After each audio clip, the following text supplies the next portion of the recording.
Okay, if I were to ask you a question to make a bet, would you take that chance?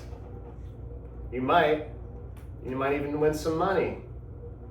And if you do, you might play again and again. And the more you play, eventually, the more you lose. So betting has become pretty much entrenched in a lot of aspects of American society lately. I mean, we've all seen the commercials of online gambling, mostly with Kevin Hart saying, download FanDuel, download DraftKings, win a lot of money today. And even during the games, the players' jerseys, the basketball court itself, the commentators' booths, all are completely adorned with online sports betting logos.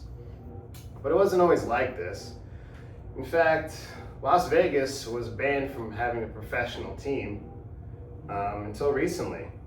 So what's changed? Well, in 2018, a Supreme Court decision in the case of Murphy versus the NCAA ruled that the law known as the Professional and Amateur Protection Act goes against the 10th Amendment, which is anti-commandeering, which is essentially the government shouldn't have control over states' decisions for gambling. So each state got to decide the rules and regulations for gambling, and thus the floodgates were torn open. Today I'd like to go over a little bit how gambling works, especially online gambling, and why it could be so manipulative. Specifically, I want to go over the online apps that a lot of these companies use, how they get you engaged, the damages gambling have on people and society, and lastly, I want to go over how some of these companies find loopholes to entice younger people to gamble as well. So in the past, gambling used to be time and place dependent. You had to get in your car, drive to the casino, or even fill out a March Madness bracket at your office. It wasn't something you could do all the time. Nowadays, the casino, I don't have my phone on me, but the casino is a phone. All you have to do is download an app. You can do it at all times, all hours of the day. Super convenient. So one of the ways to do it, though, is to download the app, of course. But once you download the app, it's not the casinos that started this. It was the big tech companies. And what they do is they have a lot of algorithms and a lot of ways to collect data. So once you have that app on your phone, they know when you open the app, your interests, and when you're more likely to use it. They collect all this information and send targeted notifications to your home screen called push notifications. These push notifications are custom made for you to entice you to open up the app, place a bet. They're called inducements. Right. They could be, in the next 5 minutes, if you make a bet, we'll give you your money back guarantee. Things of that nature. According to the National Consumers League, a study by them has shown over a 4-week period they received over 100 push notifications, with over half of them enticing the user to open up the app and place a bet. So this may seem kind of harmless to the casual user, but to a large majority of Americans, it could actually be very damaging. In fact, according to the National Gambling Problem Helpline, 2.5 million Americans suffer from gambling addiction. Those that suffer from gambling addiction have a much higher rate of suicide than the general population and any other drug addiction.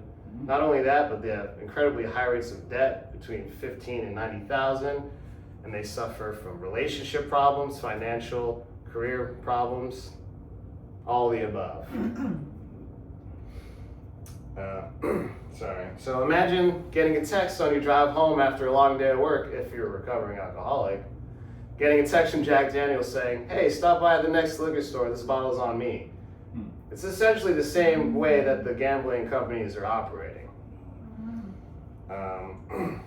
So last year alone, revenue from online sports books generated $27 billion. And a lot of the ways they make that money is they're depending on people with addiction, to people with poor self-regulation, those are the ways they make the most profit, not from the casual gambler. This leads to my next topic, which is the loopholes a lot of these corporations use to get by regulations within their state.